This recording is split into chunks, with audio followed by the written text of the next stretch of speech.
Hello everybody, in today's video we're going to be going over a big severe weather outbreak which is going to be taking place over parts of the south central and southeastern United States. We already have a moderate risk of severe weather in place over parts of Alabama, Mississippi, and Arkansas as well. We're going to be going over what you should be expecting, timing this out for you guys, and also giving you a detailed analysis of what we're going to be looking at with the severe weather events. Probably going to be one of the bigger severe weather events, at least for the month of March and April, and definitely one of the biggest that we've seen this year over parts of the southeast. So we're going to track this for you guys and keep you up to date with any updates that do happen. We're maybe going to have another video out on this storm and this entire severe weather event maybe by tomorrow, depending on what actually happened.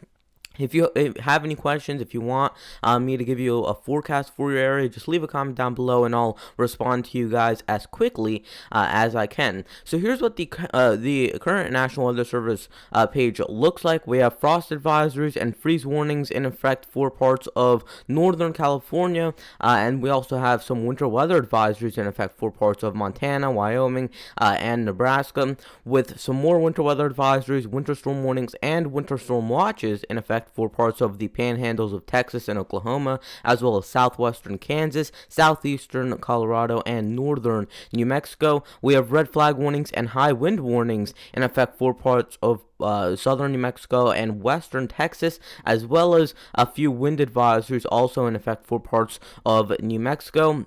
We currently have a bit of severe weather moving across parts of central Alabama and central Mississippi, and especially the southern half of those states. So we do have some flash flood warnings currently in effect for those areas. I wouldn't be surprised if by tomorrow we actually get some tornado watches up for these areas, severe thunderstorm watches up for those areas, because it will be a fairly active day in terms of severe weather. Yesterday, the high temperature for the continental United States was in Zapata, Texas, where they got to 90 degrees Fahrenheit, and a low temperature for the entire country was in Mount Washington, New Hampshire, where they got to negative 26 degrees Fahrenheit. The highest precipitation or rainfall report was in Cortland, Kansas, where they got 2.87 inches of rain. And the highest snowfall report yesterday was 3 miles east-southeast of Buckhorn Mountain, Colorado, where they got 48.5 inches of snowfall, and that's just west of Fort Collins in some of the foothills there in those higher elevations in parts of Colorado. So here's what the Storm Prediction Center is showing, and we're going to start off for today. So we see that we have a very large area of slight risk over parts of northern Texas, much of Oklahoma back through southern Kansas, and a little bit of Arkansas and Louisiana, with another little finger of marginal risk up for parts of Mississippi, Alabama, all the way down through southern Georgia there. And if you look at the individual risks, you can see that for the day one tornado risk, we have a 5% risk in effect in that brown area. That's for parts of Arkansas, Louisiana, Texas, and Oklahoma. So we have a fairly decent shot of at least 1 or 2 tornadoes. Here's the chance of hail over these areas, and we have a 15% chance anywhere in the yellow. And then within that black hatched region right through here, this is where we have a chance, I believe, of seeing some large hail. I believe the parameter would be about 2 inches of hail or greater. So we do have that shot of seeing some rather large hail in parts of Oklahoma, a little bit of Texas and Kansas as well. And here's what the wind outlook looks like for today. And we have, again, that 15% risk for parts of Texas, Louisiana, Arkansas, Oklahoma, and Kansas. So let's shift this over to tomorrow. And tomorrow is where we get the height of the severe weather, and that'll linger into Thursday, when we already have an enhanced risk up for Thursday in some of these areas. So we're going to discuss that outlook in just a little bit as well. So we have that slight risk anywhere in the yellow. That encompasses a very large population. We also have an enhanced risk in effect for anywhere in this orange area, and then in that red area for parts of Alabama, Mississippi, also for Tennessee and Arkansas, we have a moderate risk of severe weather, and that would be, I believe, right around a 5 out of 6 on the severe weather scale that the Storm Prediction Center uses. So we are definitely at the upper echelon of that scale, and this is going to be definitely probably one of the stronger events that we're going to see at least this springtime. So That's the categorical risk. Here's what the tornado outlook looks like, and we already have a 15% chance. I would not be surprised if they put up a 30% chance over some of these areas, and I'll show you why when we start to look at the models. Here would be where we have that 10% risk, anywhere in that yellow, 15% chance in the red, and anywhere in that black hatched region is where we have the risk of seeing EF2 or greater tornadoes, anywhere within there. So that's a very large area, definitely room for them to squeeze in a 30% chance, unfortunately. So we're gonna have to watch out for this. This is definitely gonna be a fairly potent event, and you do want to watch out. If you get a tornado warning, by the way, on your phone, or you just see it scrolling on your TV, that means that they've already spotted either a funnel cloud or there is probable cause for a tornado in your area, just based on radar data. So when you have a tornado warning in place and you get that notification on your phone, definitely go to wherever you can to kind of escape the tornado. Go to the interior most part of your house, or go to a basement if you have one, tornado shelter if you have one as well.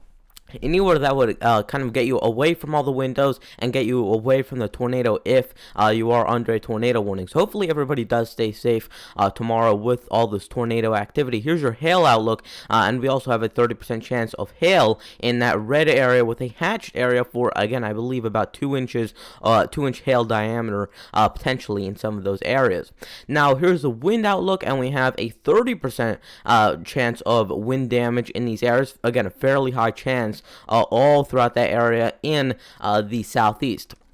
Here's what it looks like for Thursday, and you can see that they've actually put an enhanced risk in effect for parts of the Carolinas and then down through Georgia as well. Yesterday, they just had that slight risk, and they've even bumped that slight risk all the way up into parts of Kentucky, eastern Tennessee, a little bit of West Virginia, and western Virginia as well. So they kind of nose that further to the west as well. If we look at the individual probabilities, we have just a general risk of severe weather. We have a 30% chance in that red area, in that enhanced risk area. So we definitely have a fairly high chance also on Thursday, a lesser chance but still a fairly great chance over parts of the Carolinas and Georgia on Thursday to see some potent and fairly good or fairly decent severe weather.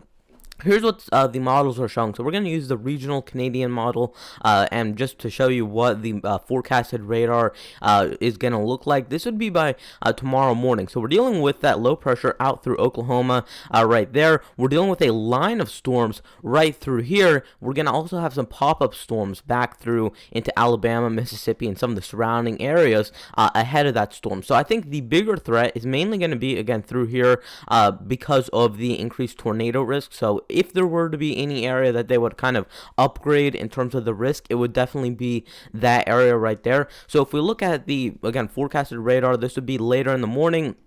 Nothing too impressive by this point, just looks like some standard severe weather, but then it's as we get through the evening hours, so this would be 3-4 o'clock on Wednesday, we're really starting to ramp up here. Now, we have to be more afraid, really, or more careful with not just these lines of storms, because the lines of storms mainly is going to just cause wind and hail damage, so of course that is dangerous, but it's not as dangerous as a tornado, definitely. And when you see these little dots right here, that's indicating that you have tiny supercell development.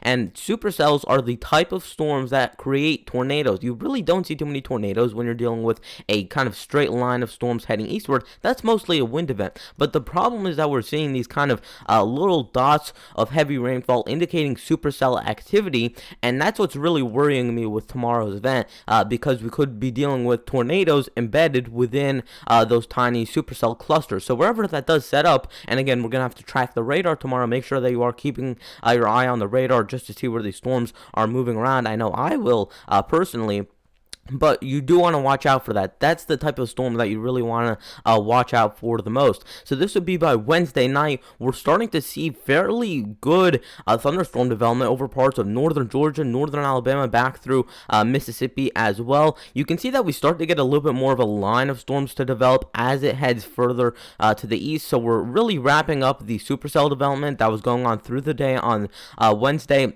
And then as we go overnight, this is when we start to get into a line of storms. But even if you're in the line of storms, you want to watch out for little notches where you could see maybe a tornado spawn up here or there. So the main threat when you're in that line of storms is going to be heavy downpours, gusty winds, and hail if you're in the kind of scattered thunderstorm region, mainly back throughout this area. That's where you could be dealing with more in the way of tornadoes, unfortunately. So that's really the area that I'm watching quite closely for tornadic activity. And then as we move through Thursday morning, so we're looking at maybe 2 to 4 a.m. here, and we're looking at a line of storms moving through Alabama and northern Georgia. That line of storms does start to close off a little bit, so now we're really erasing most of the threat of tornado activity as we get through the Thursday time frame. I think Thursday is going to be less about tornadoes, more about wind and hail damage, although you will probably still see at least 1 or 2 or 3 tornadoes. I'm definitely not saying that we won't see any tornadoes on Thursday. I just don't think it'll be as widespread as we saw on Wednesday.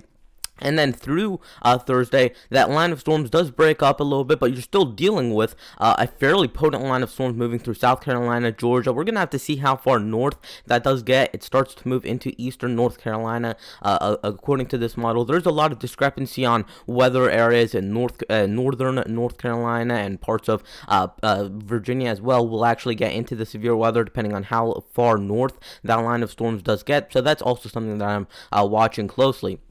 Here's the CAPE, the convective available potential energy, and I'm going to play this through a little bit. So this is by Wednesday morning. We're heating up during the daytime, and then look at Wednesday in the early afternoon, right around, this would be right around 1, 2, 3 o'clock in the afternoon, and we're looking at very, very high amounts of CAPE. You only really need 500 to get a decent thunderstorm. You only really need 1,000 to get a good thunderstorm developing. So once you get above 2,000, anywhere in the yellow, which you see all along the Gulf Coast and then also back through parts of Arkansas, that's where you're getting into the more elevated areas of energy, and that's what the storms are going to really feed off of. If we continue this forward a little bit, you can see that by Wednesday night, the CAPE does fall off a little bit, but that's only because the storms have been using up the energy, and even though they've already used up the energy, we still have maybe 1 to 2,000 CAPE joules per kilogram still left in the atmosphere. So we're still dealing with a very, very energetic atmosphere with a lot of moisture and energy to work with.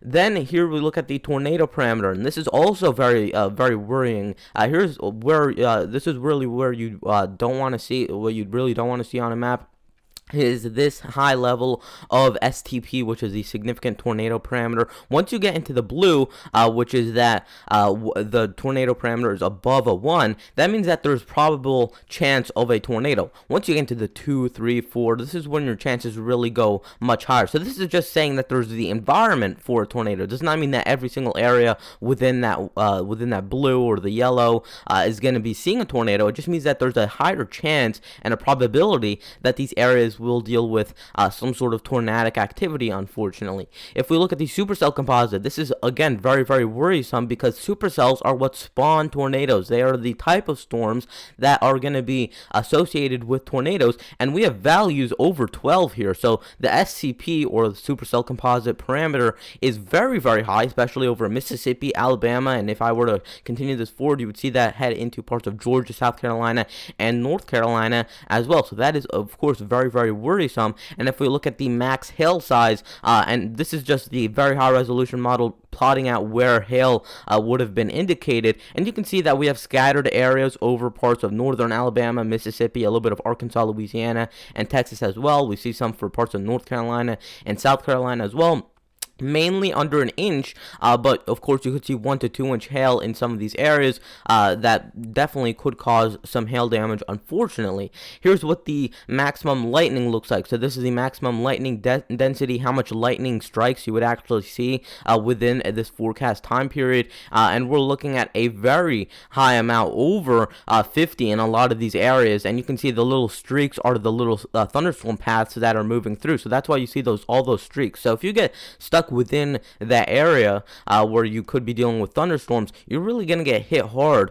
depending on exactly where you live. And of course, these thunderstorms are going to be very, very localized, and it's really going to be town to town based on who gets actually hit the hardest. Here's what the maximum rainfall depiction would look like. So this is just basically an interesting way to look at where the storms roll through. This is not showing you how much rainfall you're getting or anything, but this is showing you basically where these storms track through, and you can see they tracked over to the entire area of the southeast, where you're in that orange or red. That's where you're dealing with, at least some point within this time period, you're dealing with some heavy rainfall. So we definitely have a good amount of rainfall or storm activity over these areas. You can see the entire southeast is basically lit up with red and purple colors over those areas. If we look at the dew points, we also have ample moisture in the atmosphere. We have mid 60s, upper 60s, even into the 70s as you get further to the south. So definitely no shortage of moisture. If we shift this over to Thursday, when the southeast,